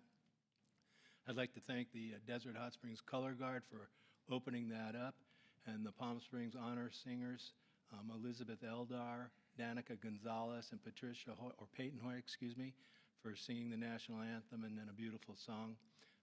The audience really, really enjoyed that entertainment. They were a smash. I'd like to congratulate our high school teacher of the year, Jung Choi, our middle school teacher of the year, Maria Arango, and the elementary teacher of the year, Kristen Kando. Before I forget, I'd like to thank David Green for setting up the Palm Springs Honor Choir to join us that night. Our principal of the year was Betsy Gomez from Julius Corsini. Congratulations, Betsy. And our community partner was Teresita Perez from the Family Engagement Center. I'd also like to congratulate the Cathedral City High School Band. They received the Best Communities for Music Education Award from the National Association of Music Merchants, which is an organization that works to limit barriers to music education in all our schools. So congratulations, Band Director Matthew Howe. Tracy and Olivia, thank you very much for all you've done. It's been a real pleasure getting to know you and working with you. Tracy, I'm jealous too that they got to go to Italy. I mean, I'd love to be a chaperone or something on something like that. But anyways, best of luck to both of you as you pursue your careers and your further education, whatever path you choose in life. I know you guys are going to do extremely well. With that, I'm done. I'll go. Yeah, so I can't help but see the sign that's in front of me. So I want to start by saying we heard what you guys said. We think it's very important, and I'm sure that our administration is taking that serious, and we will be getting in contact with you, and your voice is not heard. It's definitely heard, and we appreciate you guys for coming out. Right along with all of the other presenters who came out, you guys did a wonderful job speaking. It takes a lot of courage to get there on that mic and speak. And so I just want to say thank you for coming out. During this time, we have a lot of our students that are taking AP exams. We know how difficult that is for our students, our high school students.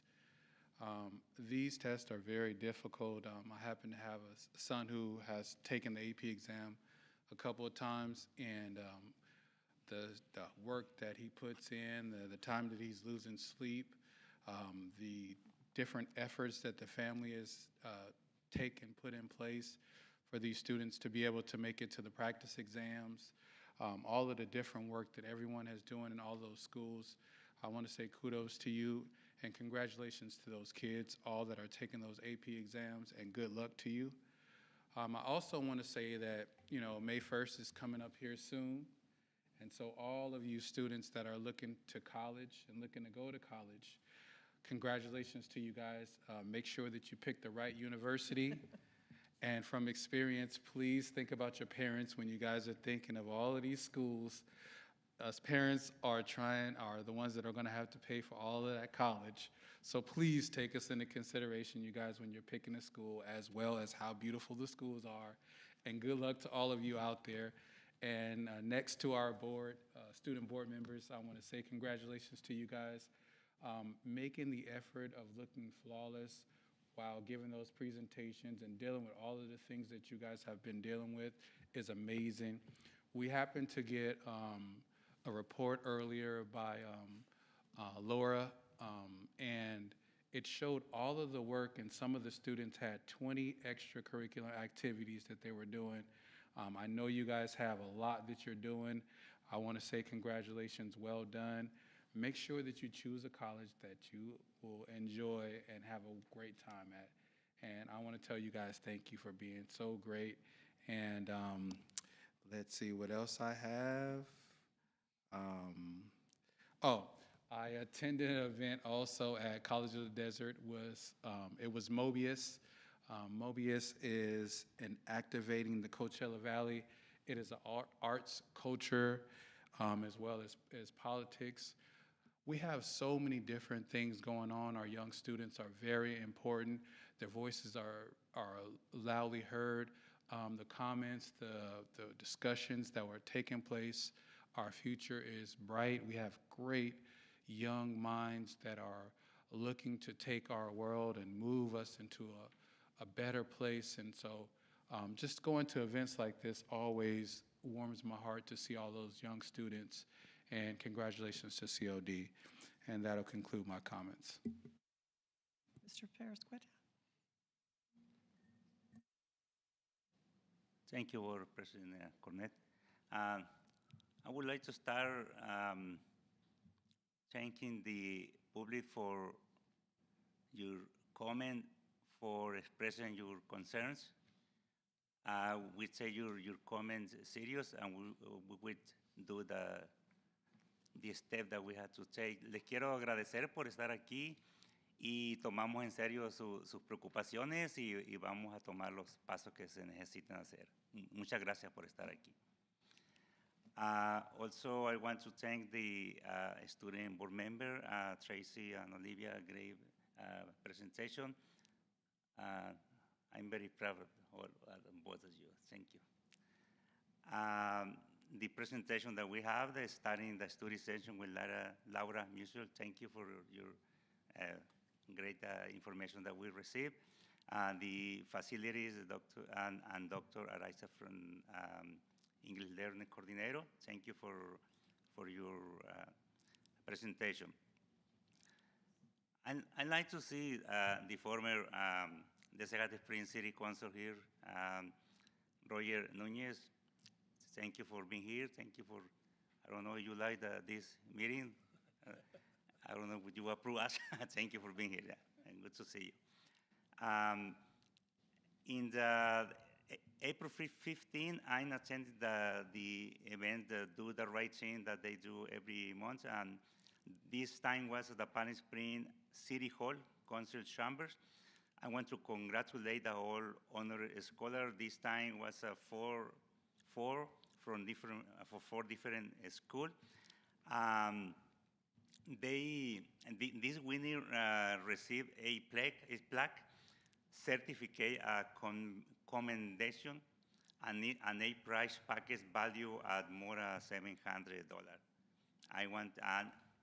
After that, we attended the donor appreciation event in Palm Springs. Do the Right Thing was celebrating the third anniversary, impacting the life of young people throughout the Coachella Valley. Thank you, donors, sponsors, Do the Right Thing board director, Dr. Funches is member director that Do the Right Thing, school administrator, staff, and community leaders. Also, in the April 16, I attended the Desegate Springs Rotary Bid Hair Award. This was the 10th annual event, and I want to congratulate all award winners. Thank you. And in the April 21st, I attended the Vista del Monte Elementary Dual Immersion Parent Information Night. It was very informative event, and I appreciate the school district for giving the opportunity to the parents to attend in person and also via Zoom. And in the 22, I attended the senior night, Palm Springs versus Rancho Mirage. That was the track and field competition. It was very competitive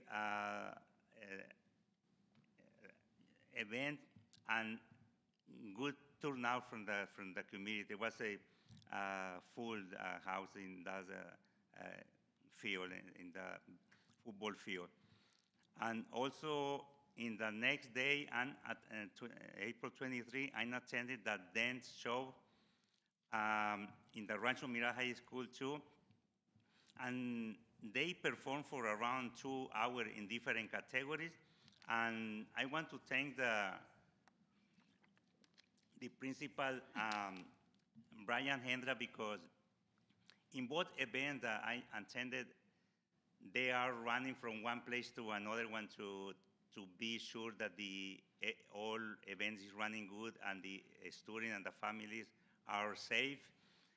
Because, for example, in one of the events, they have the dance show, and at the same time they have the baseball and softball tournaments or games, and he ran from one place to another one. Yeah, thank you, Principal Hendra.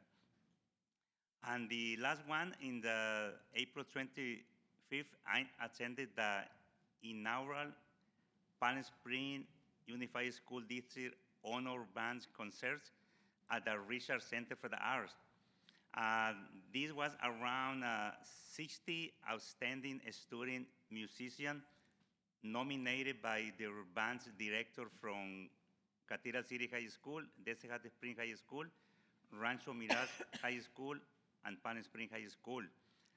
The concert was conducted by Dr. Gregory Whitemore and from California State University at Fullerton. Just to give a little bit information about him, he spent 13 years as director advanced at Cathedral City High School. He was also director at the college at the Desert, Irvine Ballet College, and much more. And also, they have the special performer at feature soprano soloist Chelsea Chavez. She had been featured in opera production and concert. In 2022, she get a Grammy Award soprano soloist, winning Pacific Shorely. She has also sung the national anthem at 2 Lakers games. And also we have the narration by classical curse radio host Rhys Coparella, and he is active as a lead singer and guitarist with a 3-piece cover rock band, honored in the chamber by the Los Angeles City Council for his contribution to the city music community. This event is with the intention to be every year, and is, for my opinion, is a high-profile event. Thank you, all that made this event, to put together this event. Thank you. That is it. Thank you. I also would like to thank people who came tonight to provide public comments. We hear you, and we appreciate you coming and sharing your concerns with the board. And also to our 2 students who came and shared about Skills USA and the Interact Club. That's amazing that they would come and speak to us. I know it's difficult to come and speak before the board. And it's a big thank you to Tracy and Olivia for coming and being part of the board, sharing your experiences with us from your schools and your lives. And we really appreciate your input. And I know that I, along with the rest of the board, wish you well in years to come, and I hope you'll come back and visit us. Also, congratulations to tonight honorees, the students and parents that were honored from Rancho Mirage Elementary School. Thank you, Laura Musel and Student Services for the presentations tonight. We learned a lot about how our students are doing in citizenship and in health and their welfare development, and also to Kent Kim, is it Kim's? His last Kim's, for his update on the desert energy. I can't believe that we've already 52% of our district is provided by solar, our energy, and we can only get better, I hope. And that's something to work on. I appreciate that. And also to Dr. Is it Araza?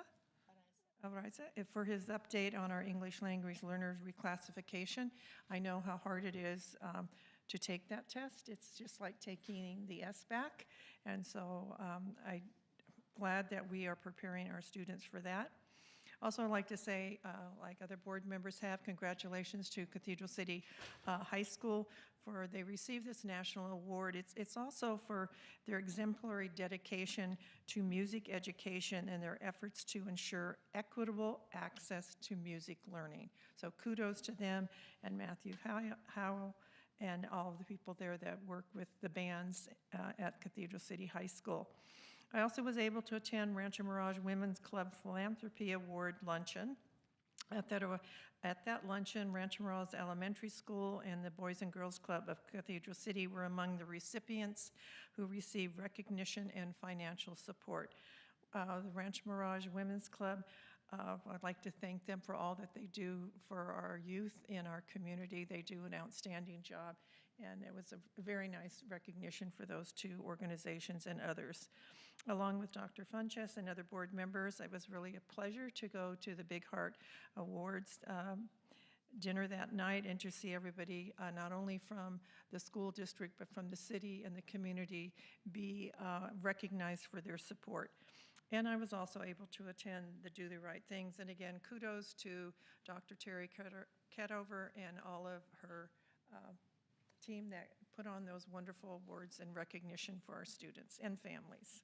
So thank you. Anybody else? We'll go off guard. If not, we'll go to our students. Would you like to make any comments tonight?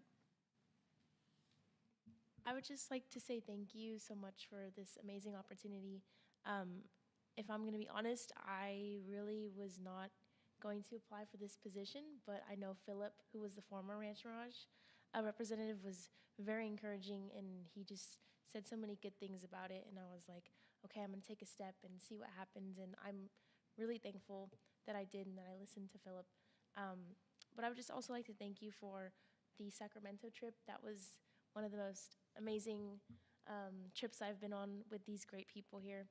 And thank you to Miss Borrego. You're the best. I love you so much. And Miss Lily Martin, you're amazing. Thank you so much for all of your help. You've really just built a lot of encouragement inside all of us, and I just really appreciate that. So thank you.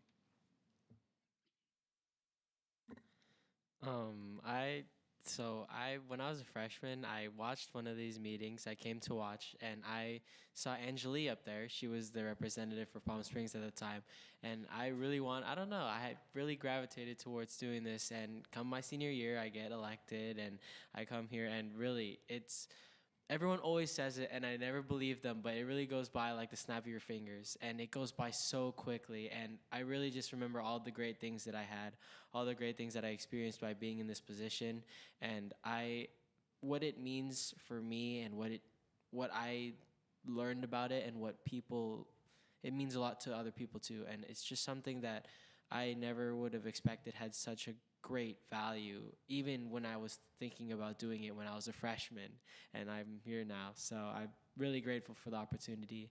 I really enjoyed just being here, and I'm going to remember it for a while, long time. Thank you.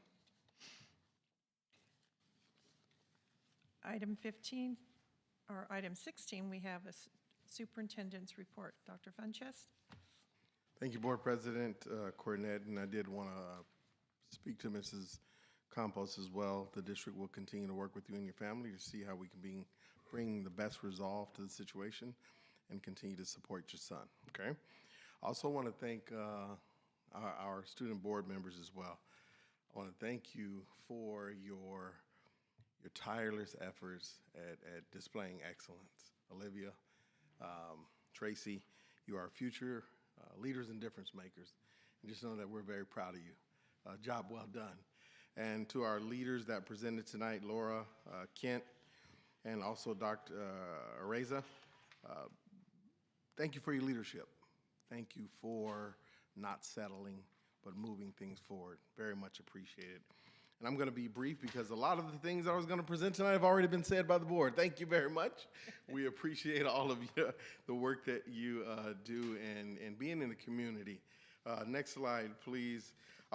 And so for the Desert Hot Springs Rotary Big Heart Awards, I just want to thank Board Member John Girardi for being an excellent MC that night and making sure that the event continued on in a very smooth manner. I want to thank our board members for being there, making sure that DHS was on the map and felt appreciated. Thank you very much. Next slide, please. Mr. Will Carr and our ETIS team and drone soccer. Our young people, I just wanted to highlight the first place winners in secondary, Painted Hills Middle School. First and second place. Third place was Palm Desert High School. And fourth place, Mount San Jacinto High School. In elementary, good job, young people. First place, Della Lindley. Second place, Cielo Vista. And third place, Della Lindley. The math and the competitiveness in drone soccer is excellent to see. So thank you, Mr. Carr. Next slide, please. Our RCOE bilingual educators succeeding honors. I just wanted to make sure that I point out those that were in attendance that night, Dr. Ricardo Reza and Erica O'Meara, congratulating these educators right here. Our administrator honor, Robin Hinchcliffe. Our ELD teacher honor, Marlene Brooks. Our personnel honor, Rita Martinez, who is an ELD liaison. Our paraeducator, Maria G. Rodriguez. Hats off to you. And then Palm Springs High School scholar, Isabella Rojas, got a chance to read her award-winning essay. There was tears in the eyes of many in the room. Thank you, young lady, for your work. Next slide, please. Our RCOE exceptional scholars. These scholars are going places because of their academics and their behavior in school. Wanted to point out all of our high school administrators for being there. Thank you for your support. Sofia Hernandez and Yuridia Jimenez from Cathedral City High School, Alonzo Castaneda and Joel Ruiz from Desert Hot Springs, Desmond Garcia from San Jacinto High School, Phoebe Goring and Zoe Gray from Palm Springs High School, and then Malachi Davis and Carlos Garcia from Rancho Mirage High School. Thank you for being exceptional. And then finally, next slide, please. As was mentioned, we will always point out our educators for making our systems equitable across our schools for music. And then finally, last slide, please. It is testing season, which was mentioned up here several times. Young people, we are very proud of you. Our educators, our scholars, our administrators, our staff that got our young people prepared for this season, whether you're taking a CASP, AP exam, finals. Get ready to do well. Put your best foot forward. We're very, very proud of you. Thank you very much. Let's keep moving forward. Let's go. Item 17A, approval of proclamation Mental Health Awareness Month, May 2026, OE-11. Our board member, Olivia, I'm going to say it, Aparicio. Got it. You're going to read the proclamation. Thank you. Whereas half of the population will experience some type of mental health challenge over the course of a lifetime, and whereas mental health challenges are one of the most common health conditions in California, affecting 1 out of 6 adults and impacting both the person experiencing mental health challenges and those persons who care and love the person facing the challenge. And whereas 1 out of every 24 Californians with a serious mental condition have difficulty functioning in everyday life, and if left untreated, have life expectancies 25 years shorter than the general population. And whereas every day millions of people face stigma related to mental health and may feel isolated and alone, going years before receiving any help, and whereas recovery can and does happen, and all Californians should know that support and help is available, regardless of any individual situation. And whereas creating a community where everyone feels comfortable reaching out for the support they deserve is crucial to ending the stigma around mental health. And whereas access to support and ending the stigma is of paramount importance. And whereas the Palm Springs Unified School District wishes to enhance public awareness of mental health now. Therefore be it resolved, the Governing Board of the Palm Springs Unified School District hereby recognizes the May 2026 as Mental Health Awareness Month to enhance public awareness of mental health.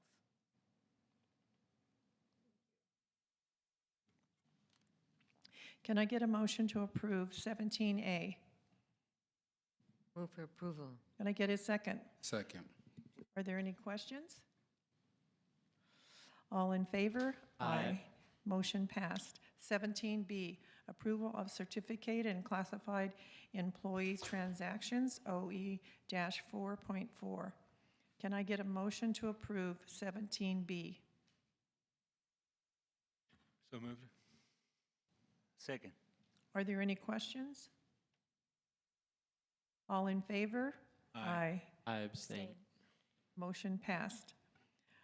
17C, approval of 2026 certificated substitute summer program teachers, OE-4.4. Can I get a motion to approve 17C? I move the motion. I get a second? Thank you. Are there any questions? All in favor? Oh, I had a Aye. question. I'm sorry, I had a question. It said contingent on funding and enrollment. Is enrollment open to everyone for summer school, or they're invited? How does that work for this summer? I'm just wondering. Well, if that's expanded learning, then people register for that. If it's high school, then they're invited. Yes, Recovery of credits and, yes. you know, And then we also have our summer school graduation. yes. For And the then, students. so it's first come, first serve for summer school ELAP maybe. For ELOP, yes. Okay, thank you. So motion passed. 17D, approval of certificated employee salary schedules, OE-5. Can I get a motion to approve 17D? Can I get a second? Second. Are there any questions? All in favor? Aye. Motion passed. 17E, approval of the 2026-27 district-level Title I Parent and Family Engagement Policy, OE-10. Can I get a motion to approve 17E? So moved. Can I get a second? Second. Are there any questions? I had a quick question. This policy is updated every year or every year? Yes, it's updated every year, and it's a requirement for us to bring it to the board for approval. Okay, thank you. All in favor? Aye. Aye. Aye. Motion passed.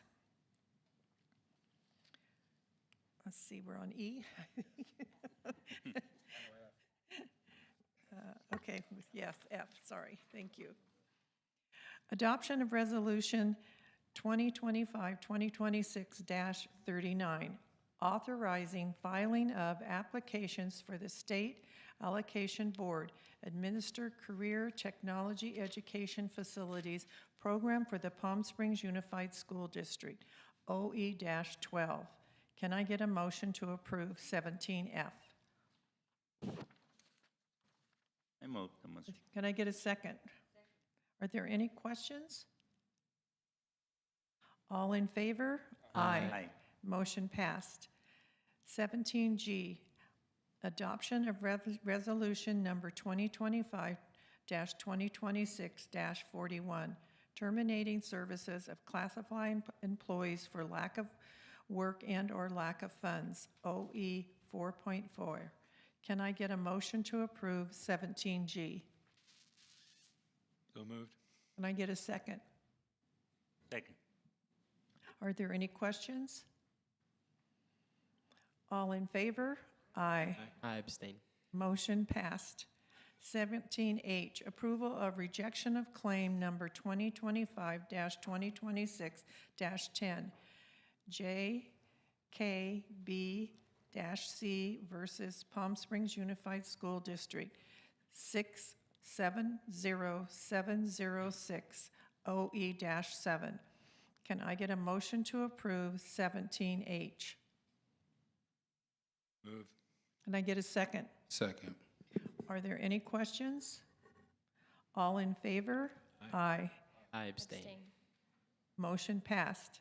17I, Approval of expulsion case 2025-2026-028.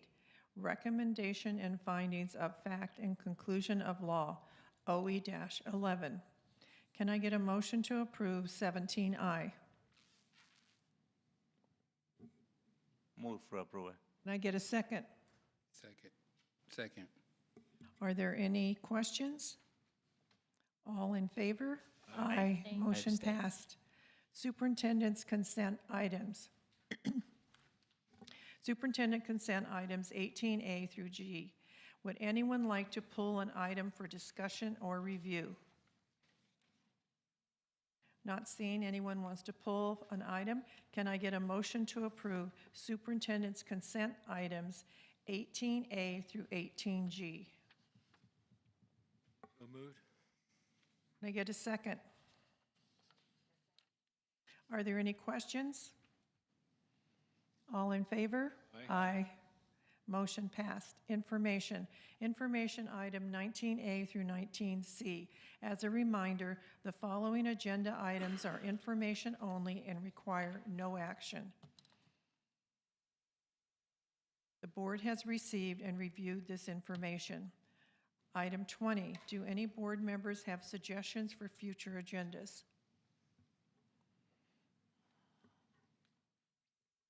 I think we have it already, but we have a day to review our policies for our board member policies.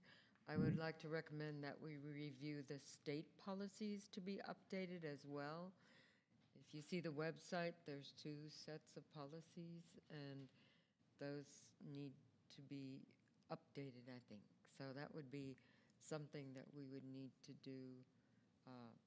Suggestions or how we do that is, I'm not sure, but we would plan for that. Yeah, me too. Maybe that is related about the bylaw, our bylaw, to review and to see the needed update, because they have been there for like 19 years, just to review and see how look. Are you talking about the state And policies? they are connected to the education code, yeah, bylaw. Yes, the education code. They come from, I believe they come from CSBA, don't they? We could schedule a date to have a special board meeting to review policies and our policies and the state policies and also the work plan as well. Yeah. We can work together. I'll get some dates together to check the board's availability to see if there's some options that work for you guys. Okay, thank you. The setting, number 21, the setting of the next board meeting will be held on May 12th at 6 p.m. at Palm Springs High School. All right. Number 22, debrief. Does anybody have anything else to say for tonight?